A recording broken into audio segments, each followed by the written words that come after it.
ہمارے ایک دوست ہیں، وہ ایک دن راولپنڈی کے سفر پہ گئے تو واپس انہوں نے مجھے بتایا کہ میں نے ایک عجیب نظام دیکھا ہے کہ جو ڈرائیور تھا وہ بالکل خاموشی کے ساتھ جو ہے وہ یہاں گجرانوالہ سے پنڈی تک کا سفر کرتا رہا، اس نے کوئی کلام نہیں کیا۔ عموماً کنڈکٹر کے ساتھ ڈرائیور کو گفتگو کرتے ہیں لیکن اس نے نہیں کیا، لیکن مجھے محسوس ہوا جس طرح زیر لب کچھ پڑھ رہا ہے۔ تو میں جب راولپنڈی کے قریب پہنچا تو میں نے اس ڈرائیور کے قریب ہو کر کے پوچھا تو کچھ پڑھتا دکھائی دیتا ہے اور میں تجھے بولتے نہیں دیکھا؟ تو اس ڈرائیور نے کہا کہ میں خیر سے حافظ قرآن، اور جب بس فیصل آباد سے نکلتی ہے پنڈی تک آتے ہوئے میں 15 پارے پڑھ لیتا ہوں، اور دن میں ایک پھیرا ہی لگتا ہے، تو جب واپس پنڈی سے چلتا ہوں تو فیصل آباد آتے ہوئے 15 پارے میں پھر پڑھ لیتا ہوں، اور میری یہ مشق ہے کہ میں اپنا کاروبار بھی کرتا ہوں اور دن میں ایک قرآن بھی ختم کرتا ہوں۔ اب کاروبار بھی نہیں رکا اور سرمایہ بھی مل گیا، اور اتنا بڑا سرمایہ، اتنی بڑی سعادت کہ ہر حرف کے بدلے 10 نیکیاں، اور وہ روزانہ ایک قرآن مجید کی تلاوت کر رہا ہے۔ تو انسان اگر چاہے تو اپنے وقت کو اس انداز سے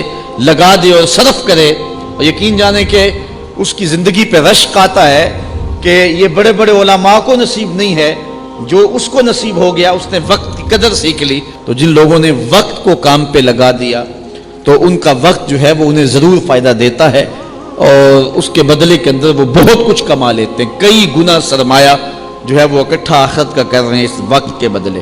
اور وہ لوگ بھی ہیں جو اپنی قیمتی وقت کو ضائع اور برباد کر رہے ہیں۔ زندگی انتہائی مختصر دورانیہ ہے، اور ہمیں اس کی ایک ایک سانس کے بدلے کوئی اچھائی ساتھ جوڑ دینی چاہیے۔ ہم اپنا بہت سارا وقت ضائع کر دیتے ہیں۔ بعض اوقات ہم دین کی بات کریں تو کہتے ہیں جی وقت ہی نہیں ہے۔ آج کل قرآن مجید کی تلاوت کا اگر مزاج ہم دیکھنا چاہیں تو کسی زمانے میں لوگوں کے پاس حالات ایسے تھے کہ ہر نماز کے بعد مسجد میں لوگ قرآن مجید کھول کے بیٹھ جایا کرتے تھے۔ حضرت امام اعظم امام ابو حنیفہ علیہ رحمہ، آپ ماہ سیام میں 63 قرآن مجید ختم کیا کرتے تھے۔ 30 دن میں 63 قرآن مجید، ایک دن کو قرآن مجید پڑھتے، ایک رات کو پڑھتے۔ مہینے میں 3 قرآن مجید تراویح میں ختم کرتے۔ تو اس طرح ایک مہینے میں 63 مرتبہ قرآن مجید کی تلاوت کیا کرتے۔ آج ہم دیکھیں کہ ہمارا ایک قرآن مجید بھی ختم نہیں ہو رہا ہے، تو پھر اس کا مطلب یہ ہے کہ ہم اپنا وقت ضائع کر رہے ہیں۔ اور آج مساجد بھی قرآن مجید کی تلاوت سے خالی ہوتی چلی جا رہی ہیں۔ ہر بندہ کہتا ہے جی بس کیا کریں، وقت ہی تو نہیں ہے۔ اچھا، اخبار پڑھنے کے لیے وقت موجود ہے، مختلف چینل دیکھنے کے لیے وقت موجود ہے، شادی بیاہ کی تقریبات پر جانے کے لیے ہمارے پاس وقت ہے، سیر سپاٹے کرنے کے لیے ہمارے پاس وقت ہے، گپ شپ کے لیے، سیاسی گفتگو کے لیے، اور کئی امور کے لیے ہمارے پاس وقت ہے۔ ہمارے پاس وقت نہیں ہے تو کتاب رحمت قرآن مجید کی تلاوت کے لیے اور دین کے کاموں کے لیے وقت نہیں ہے۔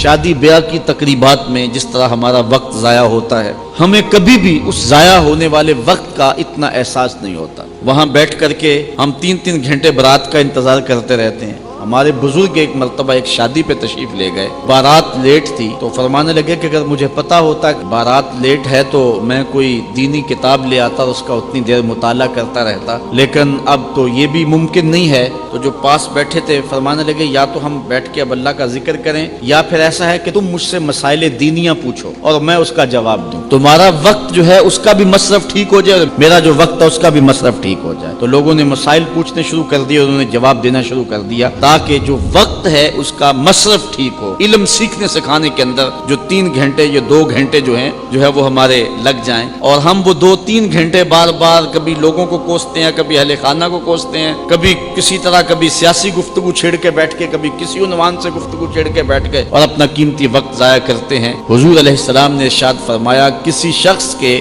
اسلام کا حسن یہ ہے کہ وہ ہر بے مقصد کام کو چھوڑ دے۔